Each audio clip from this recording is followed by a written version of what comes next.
Hey, what's up guys? So in this video, we will see how to enable reading mode on the Redmi A5. Now, what reading mode does is that it reduces the blue light of the screen, making it more comfortable to read on your smartphone.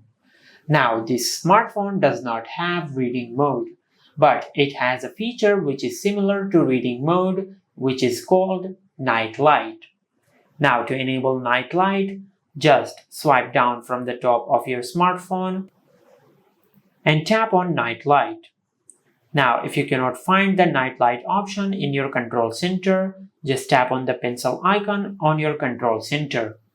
From here, just drag the night light icon to your control center, and once you do that, just go back and tap on night light.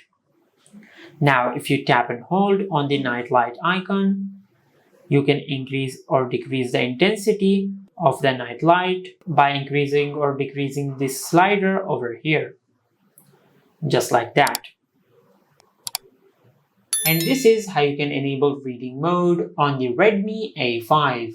If you found this video helpful, please like the video and subscribe to our channel and hit the bell icon to get notified when we upload a new video.